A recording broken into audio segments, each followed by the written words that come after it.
प्रभु, अब हम अरुणाचलेश्वर के महाभूत मंदिर पहुंचेंगे। वो अग्नि तत्व का मंदिर है।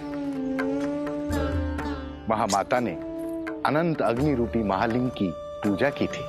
उनकी पूजा के उपरांत क्या हुआ देवऋषि?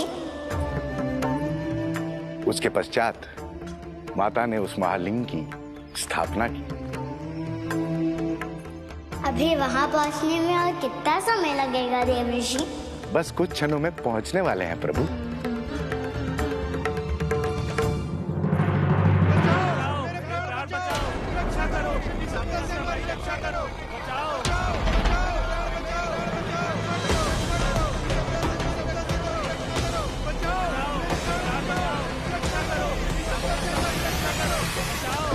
लगता है तारकासुर के इस विनाश का उद्देश्य अग्नि तत्व की अगली मणि को प्राप्त करना है।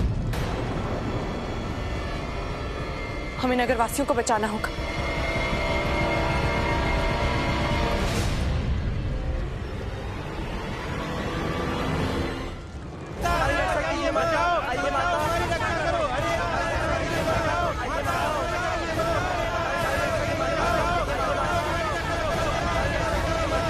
मैं अपनी शक्ति से इस नगरी को उसकी पूर्व अवस्था में ले आती हूँ।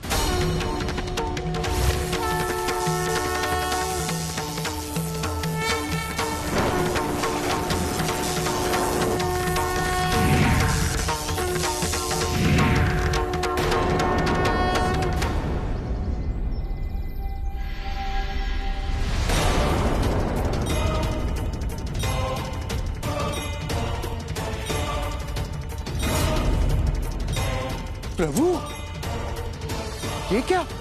अभी अभी यहाँ एक जलता हुआ नगर था, लोगों का क्रंदन था, पर अब तो यहाँ कुछ और ही दिख रहा है। दृष्टि भ्रम है, संसार की वास्तविकता है। बहुता हम जिसे देखकर उसके पीछे भागते हैं वो सत्य नहीं होता देवऋषि। इसलिए संसार को मृग मरीचिका कहते हैं। हमें मार्ग से भटकाने के लिए शत्रु ने माया का प्रयोग किया था।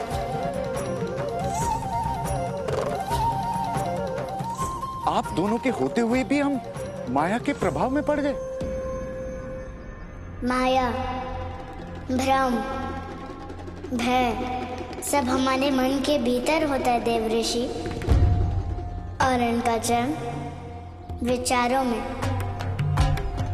विरोधाभास के कारण होता है। जब हम बाह्य जगत को अपने मन के अधीन होकर देखने लगते हैं तब हमें उसकी वास्तविकता दृष्टिगोचर नहीं होती देवऋषि। परंतु अब वास्तविकता स्पष्ट है कि अगला और असली संकट मंदिर के आसपास ही आने वाला है। हमें वहां पहुंचने में विलंब नहीं करना चाहिए। आप सत्य कह रहे हैं मित्र।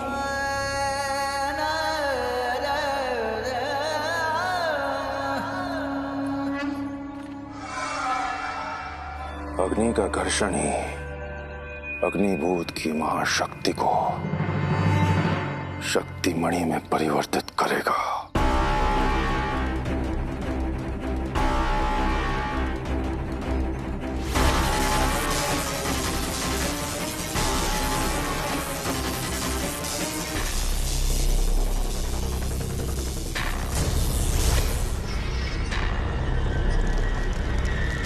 अजामुखी,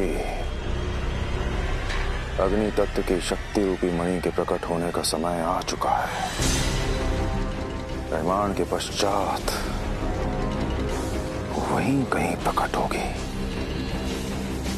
जाओ और उसे सुरक्षित मेरे पास लेकर आओ।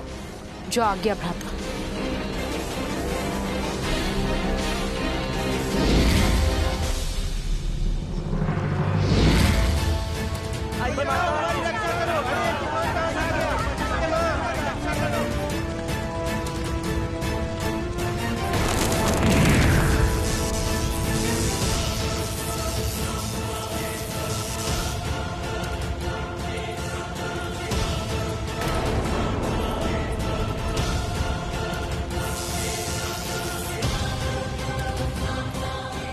मेरे कार्य में विघ्न बनकर ये यहाँ कहाँ से आ गई?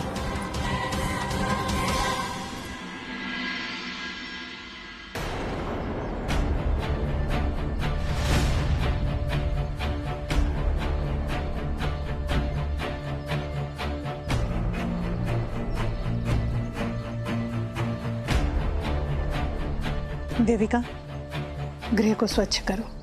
आप दासियों को मत बुलाओ। हम चाहते हैं कि आप दासियों की सहायता के बिना इस घर को स्वच्छ और साफ करें। तब तक कहीं और चल के खेलते हैं। शीघ्र सफाई करके रखिएगा।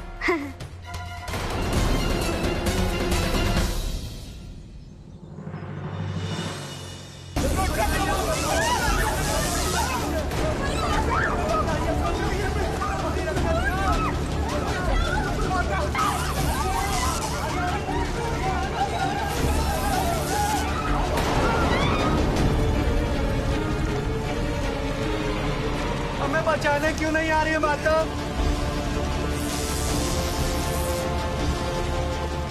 माता को माता नहीं हो सकती माँ, हमें बचा लीजिए माँ। कैसे बचाऊं मैं तुम सबको, कैसे?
बदले शिव शंभु अब खेलो खेलो, हार जीत है जिनके सहारे।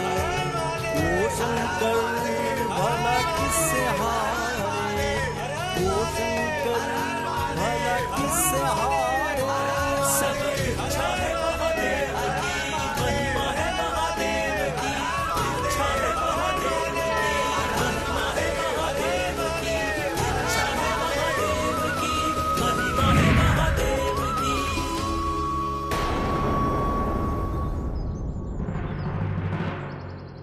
क्या हुआ माता? आप चिंतित लग रही हैं। तीसरे महाभूत के शक्तिपुंज की भी रक्षा नहीं कर पाई मैं देवर्षि। मैं असफल हो गई।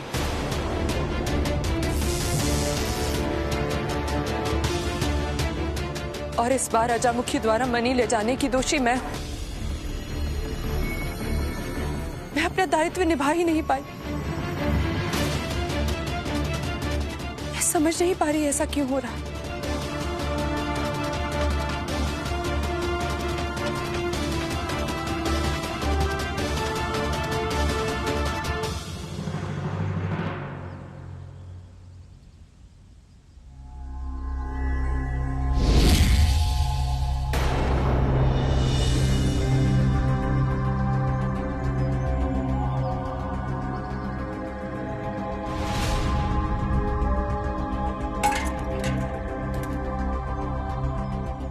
लगता नहीं ये कुलीन आचार्य का गृह है, किंतु आपका अपना ये आचरण त्रिदेवियों की मर्यादा के अनुरूप लग रहा है ना? देवी अनुसुईया, हम तो आपकी सहायता करने आए थे और आप हम पर ही क्रोधित हो गई। हम आपको समझाने आए हैं देवी अनुसुईया कि सनत कुमारों को आचरणशील और सुशिक्षित बनाना आपके वश में नहीं है। आप व्यर्थ ही कष्ट उठा रही हैं, सुपरिणाम नहीं मिलेंगे आपको और आप फिर विवश हो जाएंगी महादेव और अन्य दोनों देवताओं को वापस लौटाने के लिए। इसलिए उचित यही होगा कि बिना समय गवाए आप अपनी पराजय स्वीकार कर लें। आपको भ्रम हो गया है। कि मैं सनत कुमारों को नहीं संभाल पा रही हूँ। अब तक मैं देख रही थी कि ये किस सीमा तक जा सकते हैं। सीमा देख लिया, अब सीमा निर्धारण करूंगी। और आप देखेंगे कि मैं सनत कुमारों को किस तरह सुधारती हूँ।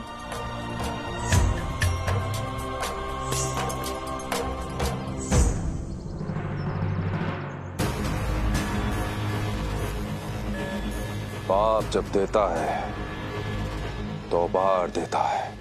एक समय था जब मैं सफलता के लिए तरसता था, और आज सफलता की वृष्टि मुझ पर हो रही है। तारका, तुझे इन तीनों तत्वों की शक्ति पुंज को गुरु शुक्राचार्य के पास पहुंचा देना चाहिए, ताकि वो महाअसुर को जीवित करने की प्रक्रिया आरंभ कर दे। और हमें उस समय की अधिक प्रतीक्षा न करनी पड़े।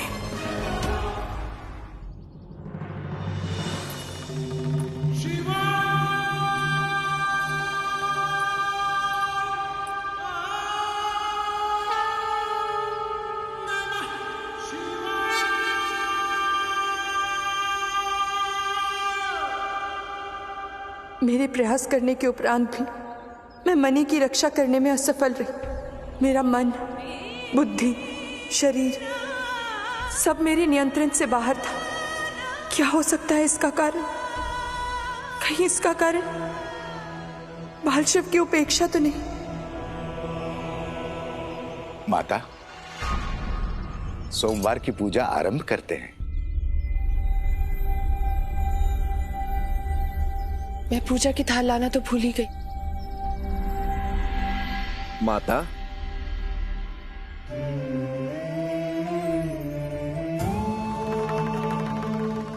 ये रही थाल माता।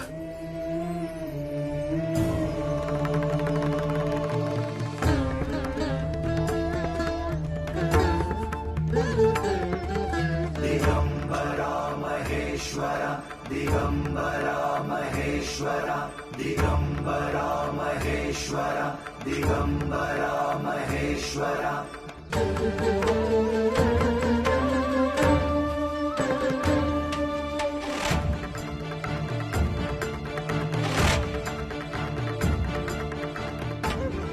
माता, स्मरण है आपको?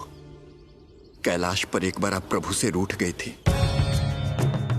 प्रभु आपको बताए बिना भक्तों की सहायता के लिए चले जाते थे, और इस बात पर आप उनसे रुष्ट होकर गुफा में चली गई थी। प्रातःकाल के बाद भी आप वापस नहीं आई थी। सूर्योदय रुक गया था। तब स्वयं प्रभु आपको मनाने के लिए आए थे।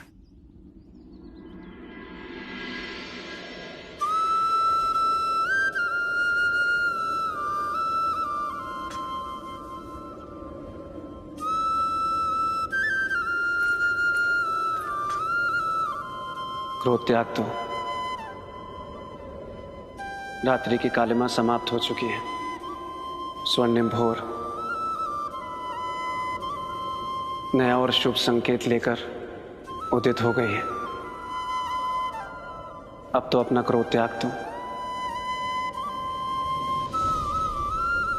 जब तक आप मुझे ये वचन नहीं देते कि आप मुझे बिना बताए कहीं नहीं जाएंगे, मैं बाहर नहीं आऊंगी महादेव।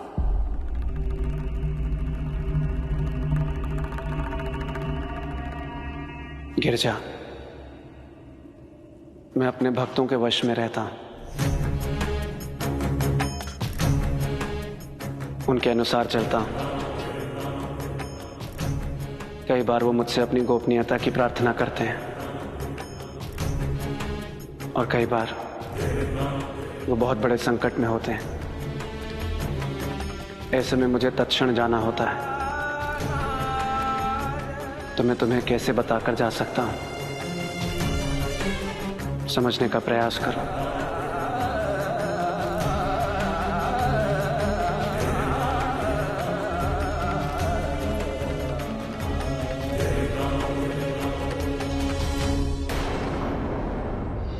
मेरे दायित्व को समझने का प्रयास करो गिरजा। मुझे अपनी दृष्टि से नहीं, मेरी दृष्टि से देखने का प्रयास करो। परंतु हाँ, मैं एक वचन तुम्हें अवश्य देता हूं। यदि भक्तों की गोपनीयता की शर्त नहीं होगी और मुझे तत्क्षण नहीं जाना होगा तो मैं तुम्हें अवश्य बताकर जाऊंगा। अब चलो।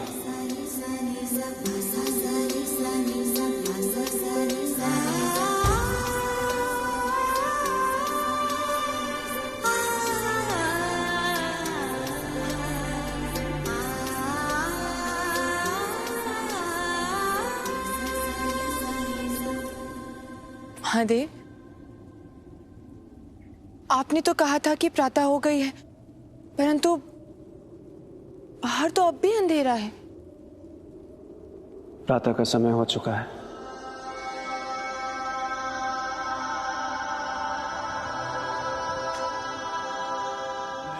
और सूर्य तो तुम्हारे दर्शन से ही उगते हैं, क्योंकि तुम ही प्रकृति हो और तुम ही संसार की ऊर्जा। यदि तुम ही असंतुलित हो जाओगे तो ये संपूर्ण संसार असंतुलित हो जाएगा।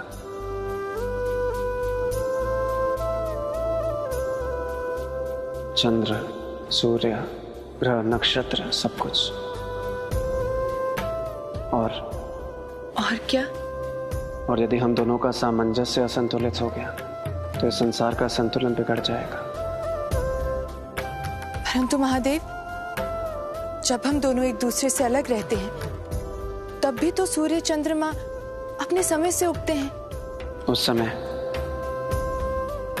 वो मूल प्रकृति के द्वारा संचालित हो रहे होते हैं। वो हमारे मिलन की प्रतीक्षा करते हैं और जिस दिन हमारा मिलन होता है उनका संचालन हमारा दायित्व हो जाता है। जब हम साथ हैं गिरजा, हमें अपने दायित्व को निष्ठापूर्वक निभाना होगा। मुझे आपको समझने में बहुत बड़ी भूल हो गई महादेव, मुझे क्षमा कर दीजिए। मैंने आपको और जगत को बहुत कष्ट पहुंचाया है।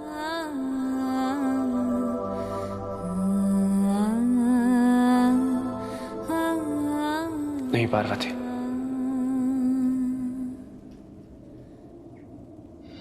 प्रायश्चित और अपनी भूल को वापस न दोहराने का निश्चय करना प्राणी को पूर्ण बनाता है।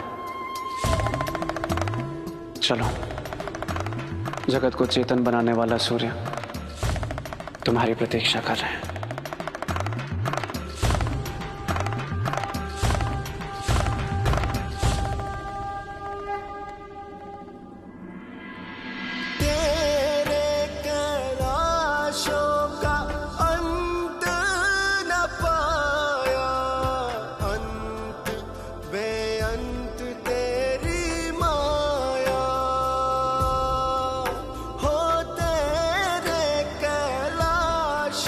का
जाकर सूर्योदय हुआ था और प्रकृति चल्यामान हुई थी। चिंता मत करो नंदी, इस बार सूर्योदय नहीं रुकेगा। मन में महादेव के आने की आशा और विश्वास का दीप प्रज्वलित है। मैं उनसे रूठी नहीं।